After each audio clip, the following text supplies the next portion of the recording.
Good morning, good afternoon, good evening sa mga fellow psychmates ko. At we are from Chinese General Hospital. At itong podcast na ito ay school project namin sa Science, Technology, and Society. Now, I am here. I am Joaquin Isaac Siringor, and you can call me Wax, and I am here with...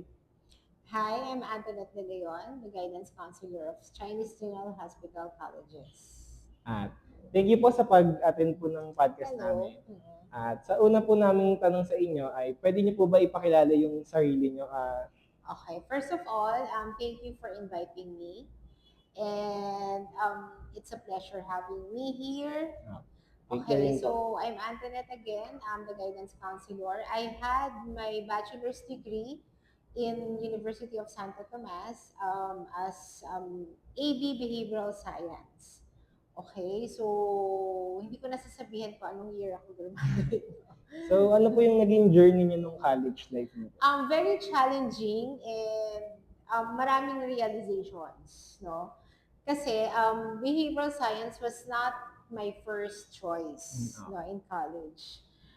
Okay lang ba? Ikukwento ko yung journey ko, Opo, yung pinaka-journey ko. Okay, so ang first choice ko talaga is BS Industrial Engineering. Kasi Layo mahilig po. ako sa business, mahilig ako sa management, mahilig ako, kasi when I was growing up, mahilig ako magbantay ng tindahan ng lolo ko. So parang ang concept ko ay nasa opisina or nagtitinda. Basta something like nasa industrial setting. Hindi ako pinalad. I had my second choice naman as HRM. Ano yung HRM? Hotel and Restaurant Management. Parang nakakatanda, no? Ngayon iba na kasi hospitality management na ngayon. So, hindi pa rin ako pinalad. Nakapasa naman ako doon. Okay. Kaya UST pa rin lang, po. UST pa din. Okay.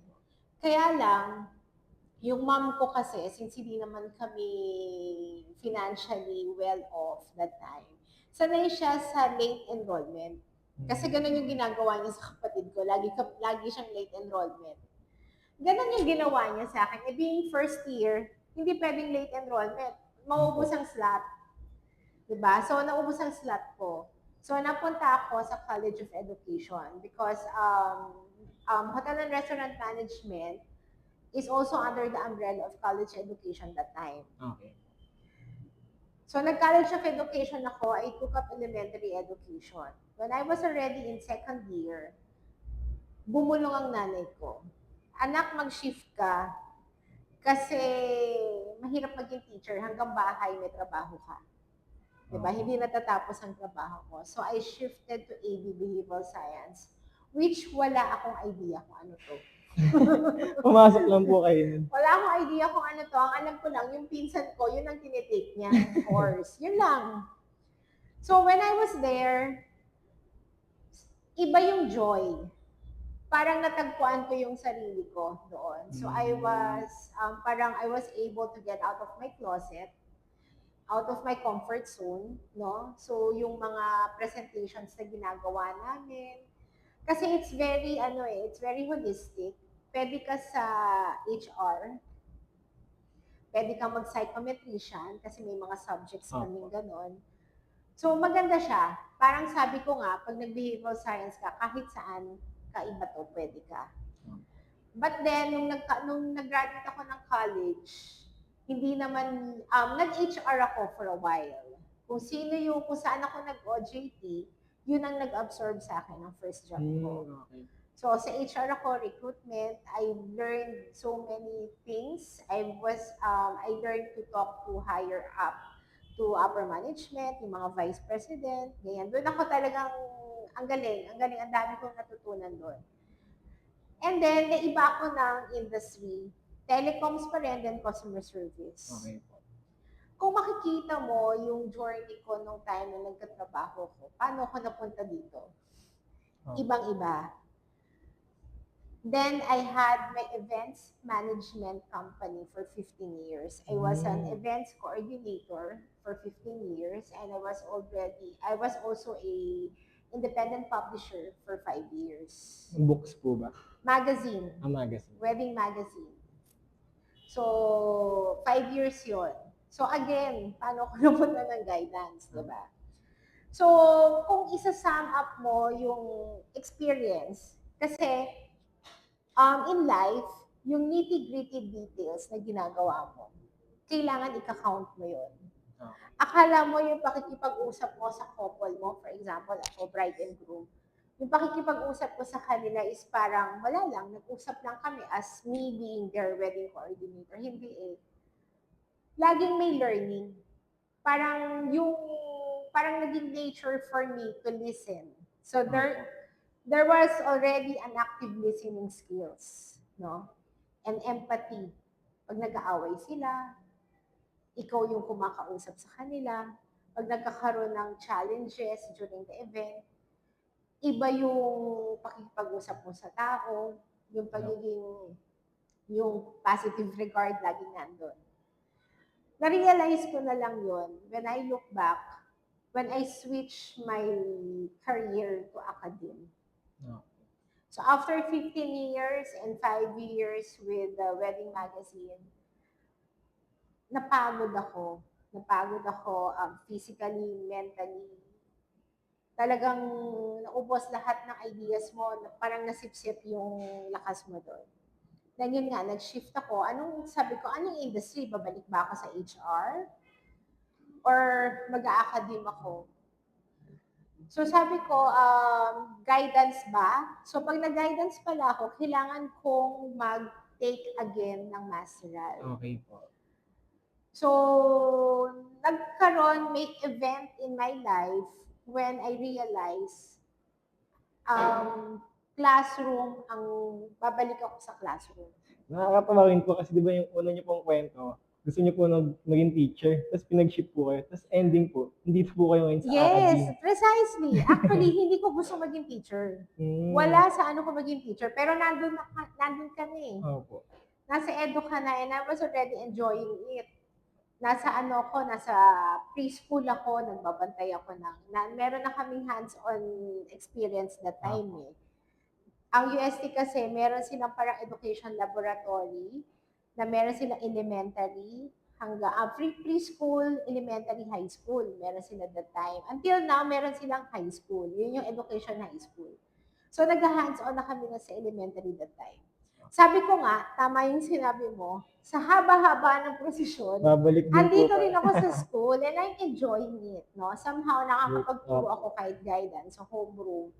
And sa mga previous schools na pinagtrabahuhan ko, I was able to teach in STS, Understanding the Self, General Psychology, NSTP, yan yung mga tinuro ko na.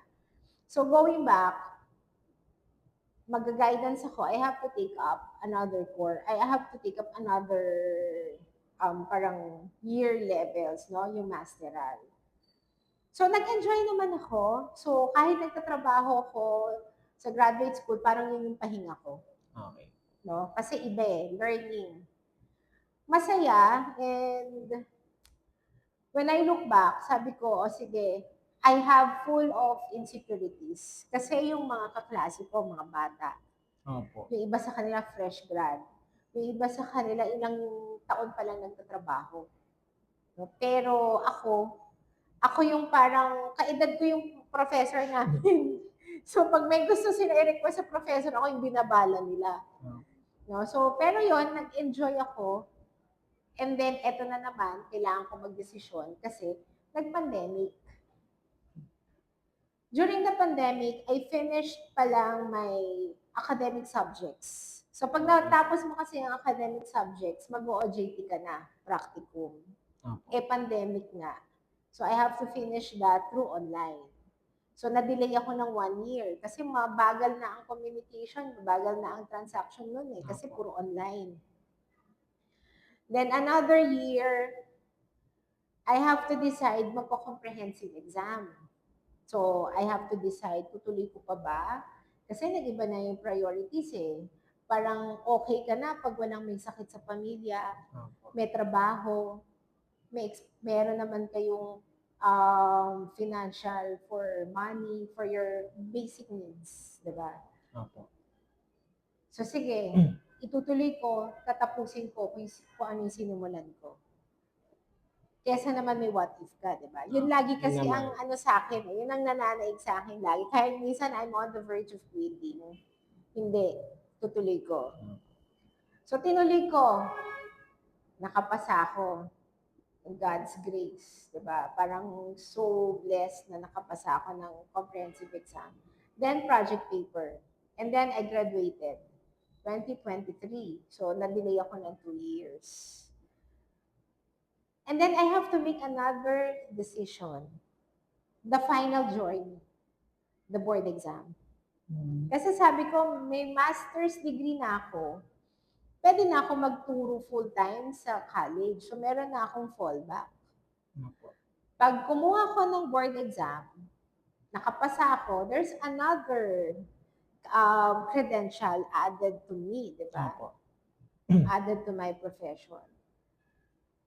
Pero ang hirap mag-decide. Tutuloy ko ba? Mag-e-exam ba ako? So, urong-sulong ako, urong-sulong. It takes a lot of courage for me to decide on that.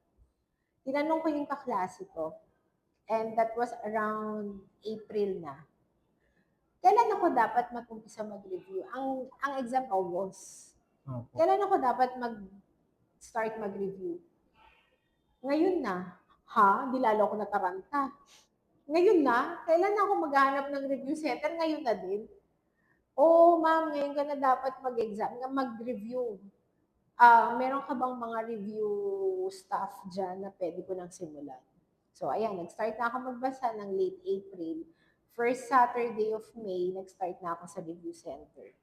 And I was working Monday to Friday, 8 to 5. Review ko is 8 to 5, Saturday, Sunday. Nakapagod po. So, paano yun? Kailangan mong dagdagan yung Saturday and Sunday. So, I have to wake up at 5 a.m. Magbabasa ako 5 a.m. to 7 a.m. 7:30 papasok ako sa office. Then, 5 p.m. out ko to 7 p.m. nasa office ako, magbabasa ako ulit. Pagdating ko sa bahay, hanggang 9 o'clock, 10 o'clock latest, magbabasa ako. Ganun yun. 2 weeks before the exam, I almost quit. Ayoko na, pagod na ako. Pero sobrang lapit na po ng 2 weeks na lang po. Kasi napapressure din ako dun sa Totoo review po. namin eh. Yung, I think the owner of the review center, masyado niya kaming, basta magulo siya. Kasi pressure for him. Kasi for 2 consecutive years, top 1 na sa kanila. Kaya yung pressure, binibigay niya sa amin. Para may mag-top din sa ano niya. So, paano? Lahat kami online. Opo. Online class. Wala kang physical friend. Wala kang physical classmate. I don't know, laging alam nyo tayo sa profession natin, sa magiging profession nyo, malaking bagay yung gut feeling. Gut po, gut.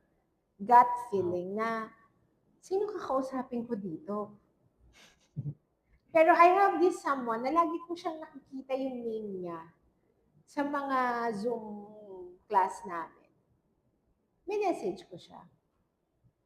Sinabi ko yung nararamdaman ko. To my surprise, sabi niya, hindi nang ikaw. Marami nang gusto mag-quit. Actually, may nag-quit na nga. Ayaw na. So, hindi namin alam kung tumuloy na siya until board exam. Baka hindi lang siya tumuloy sa classes. So, yun yung naging sandalan ko for 2 weeks na ang sabi ko sa employer ko that time, sa school namin, magli-leave lang ako a day before the exam. Natataranta na ako 1 week before nag-leave ako. Kasi I have to focus. Dahil, syempre, and I was the head of the student affairs. So, you know how yung weight niya, di ba? Parang si Ma'am Liza. So, I have to focus on this kasi medyo gumigewang yung pakiramdam ko. Hindi ako kampante na tinatamaan na ako ng stress, burnt out, lahat ng challenges nandito na. So, I have to focus on the exam. And to be honest, I wasn't surprised that I passed. Hindi dahil mayabang ako, hindi dahil magaling ako. But because ever since, from day one, I took up the courage to enroll in in graduate studies, in master's degree. Pinagdasal ko yun eh. Parang from a long time ago na parang dito ako nilalagay, kakausap ako ng tao, sabi ko nga, di ba, kausap ko ang bride and groom, there was already an active listening skills, there was empathy, there was positive regard. Di ba? So, alam ko dito ako nilalagay. Kaya nung nagdadasal ako before the exam, Lord, wala akong planong mag-guidance. Wala akong planong mag-guidance. Nakikita ko lang yung guidance counselor ng college. Ang boring ng buhay naman nila. Kasi mag-isa lang sila sa office. Ang dilim pa. Dim po. Kasi magkakaroon lang sila ng kausap pag may pumuntang estudyante, di ba? Hindi naman kasi ganun ka-need ang guidance counselor during my time. Unlike now. No? Hindi ganun ka, sabihin na natin, hindi ganun ka-lucrative yung title nila. Dati po. Dati. Ngayon, hindi. Kailangan may need na talaga ng guidance counselor, di ba?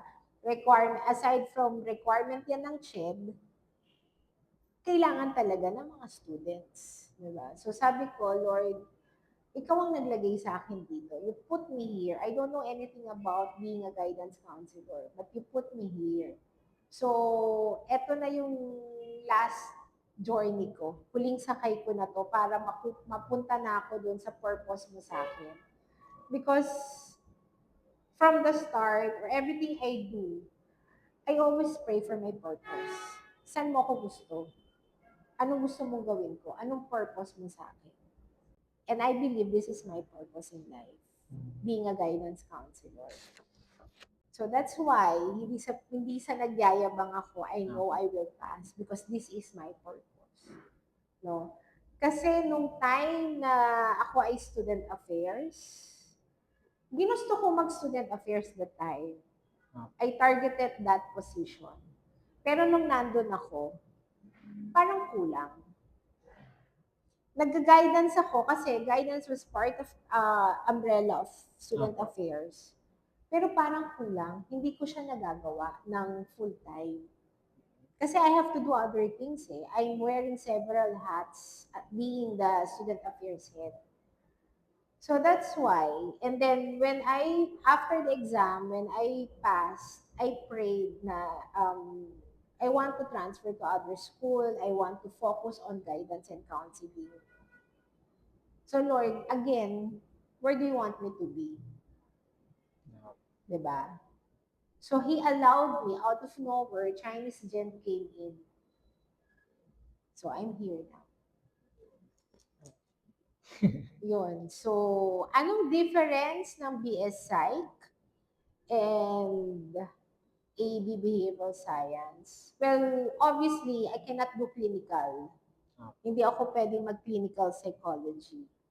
So, yun lang yung difference natin. But, parehas tayong pwede natin itong gawing pre-law. Diba? Actually, pumasok din sa isip ko. Gagawin ko siyang pre-law. May pre-law na ako eh. Maglo-law ako. Pero sabi ko, maglo-law ako, hindi ako magbabar. Eh, bakit pa ako maglo-law? Kung hindi naman ako magbabar, sabi ko, di ba? So, napunta ako dun sa guidance.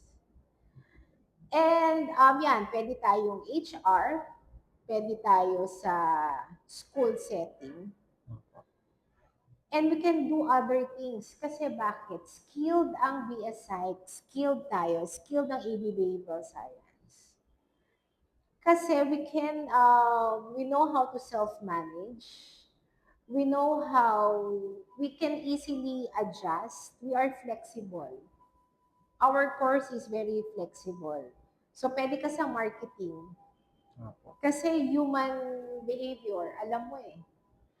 Alam mo kung anong, like, sa advertising. Diba? Pinapakita ko sa inyo yung other side kasi nakatingin lang tayo sa guidance, sa HR, sa clinical. But the other side of it, pag tumawid ka pa, pwede ka sa Marami po advertising kasi human behavior. Alam mo kung ano yung kulay na mas preferred ng tao para mas maging appealing sa kanila, 'di ba? Ano yung magiging behavior nila pag ito ang pinili mong konsepto, yung mga ganon. May 'Di ba? tanong po ako. Mm-mm. Di ba po nung college siya, nung graduate school niyo po, ano po yung skills na personally niyo po na na-apply sa sarili niyo na pwede niyo po masabi sa amin na nagamit niyo po talaga siya hanggang nag-work na po kayo? Yung flexibility and open-minded. Kasi pag flexible ka and open-minded ka, you will become an advocate of change. You can easily accept change. And you know, change is the only constant. And Opo. actually, yan yung una kong tinuro sa anak ko. Elementary pa lang, sinasabi ko na yun sa kanila. Parang, hello, naiintindihan ba nila ako? 'Di ba? Change is the only constant. Kasi yun nga, 'di ba? Yung pinagsimulan ko sa UST na from industrial engineering, nangarap ako maging HRM, Opo. na hindi lahat natuloy, na kung iisipin mo, when you graduated from high school, idealistic ka eh. Opo. Kung ano lang yung naisip mo at alam mo, eto lang yung gusto mong gawin. Hindi ka aalis outside the box. Opo. 'Di ba? Pero dito sa behavioral science, I've learned to get out of my comfort zone. So next question po. Gaano po kayo-importante sa tingin niyo yung naging experiences niyo po nung nag-work kayo, or ano po yung mas importante, yung experiences niyo po or yung pag-take ng master's degree? Both. Okay. Kasi yung experience mo, i-validate yan during nung masteral studies. Parang yung experience mo kasi hindi mo yan matututunan sa libro eh. Opo. Yung pakikipag-usap mo sa tao, yung paano ka makikipag-deal with in every challenges sa tao, hindi yan makikita sa libro. Kung paano ba siya makipag-usap sa'yo, naninigaw siya. Bakit siya naninigaw? Bakit ngayon ang sweet niya? Bilang may shift ng mood. So you have to, aside from being patient, iintindihin mo na lang eh. Bakit? May pinagdadaanan siya. Nung nag-masteral ako, naiintindihan ko, ito kasing tao to. Kasi may mga foundations ka na from theories, di ba? And sabihin nga natin yung kay Freud, saan ba ina-apply yan? Pero mas naiintindihan mo, the smokers. Bakit ba sila nag-i-smoke? 'Di ba? Yung mga umiihi sa poste, bakit ba sila umiihi sa poste? Kumbaga, yung nakikita mo niyan, mas na-validate mo learning all the theories that you are learning from your textbook. Pero iba pa din yung experience, 'di ba? Hindi naman yung pag nakita mo niya, tignan ko nga dito, hindi eh. Ayan na, mag-a-apply na yun sa'yo ngayon, 'di ba? Yun. So next question po. Ano po yung magiging advices nyo? Kunyari po kami po, na pass na po namin yung board exam namin. Ano po kaya yung pwede nyo ma-advise sa amin? Pag napasa niyo yung board exam, learning doesn't stop there. When you have your license, another journey will follow. And you have to be, everything that you do, you have to be open-minded.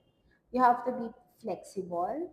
And kailangan hinahanap mo lagi yung challenge. You always look outside the box and get out of your comfort zone. Sometimes, ako kasi parang naging advocate ko na yung challenge. Parang, pag nakampante na ako dito, isang taon, naghahanap na ako ulit ng sakit ng ulo ko. Diba? Gutom din po talaga isa knowledge, kumbaga po. Yes, kasi it doesn't stop there. Parang pwede kayong mag-masteral. Actually, kailangan nyo mag-masteral. Kasi pinili nyo ang psychology, ang daming kailangan pang aralin. Opo. And even ako, sa counseling ko, I learned from them. No?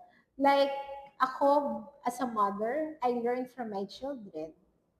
Because you cannot limit your learnings kung saan sila nanggagaling, kung saan yung sources ng learning na nanggagaling. good or bad, but you have to learn how to weigh in. You have to learn how to choose kung ano yung makakabuti sa'yo. So last po na tanong is, sa mga aspiring na college students, ay sa mga aspiring na mag-college po, ano pong pwede niyong advice sa kanila na para maengganyo po sila na mag-aral ng mga social sciences na college courses po, tulad po ng mga sa atin? Kasi akala nila, pag wala na silang mapili, mag-BS Psych na lang ako. Yun minsan yung ano. Pero hindi nila alam, pag pinili nila ang BS Psychology, they are opening a box of full of surprises. Alam niyo yung box ng biglang may susulpot na ganyan Apo. na magical? Ganun yun eh. So, kailangan din open-minded. Kasi kung titignan mo lang psychology, okay, psychology, boring, more on theories, pero hindi. Pag yan ay in-embrace mo, marami kang matututunan. Marami kang, and you can, sabi ko nga, kahit saan itapon ng psychology, pwede. Pwede kayong mag-adapt. Because your course, dun sa program nyo, you will learn how to adapt on different, magiging ano ka, ano mo yung animal, yung parang lizard. Chameleon po. Oo. Apo. Magiging ganun kayo. Kasi kung saan ka dumikit, mas madali kang mag-adapt. Ganda po Oo. ng analogy niyo din. Chameleon. Apo. Yun. So, it's a very interesting and very interesting yung course. Kaya, kailangan din, you have a big heart and big brain para i-absorb mo yun. Kasi pag hindi, naging limited ka, hindi mo siya ma-appreciate. And dapat adventurous ka din sa course natin. Sabi ko nga, you have to learn how to keep up with the changes and you know how to accept challenge. Thank you po, Miss. Baka po may tanong pa po kayo sa amin. Sa akin po. Wala naman, pero yun lang. You always have to keep your mind open. Mind open. Oo. Open-minded. Dapat Open-minded. open-minded kayo at saka huwag yung agad magre-react. Huwag kayong maging reactive na ang hirap naman ito. 'Di ba? Pag mahirap, ibig sabihin yung brain nyo nagpo-function. Nag-expand siya. Apo. You just have to give it a time to absorb it. Thank you po. Miss, Okay? thank you po. Thank you. Thank you for po. having me. I enjoy it. Bye, vlog.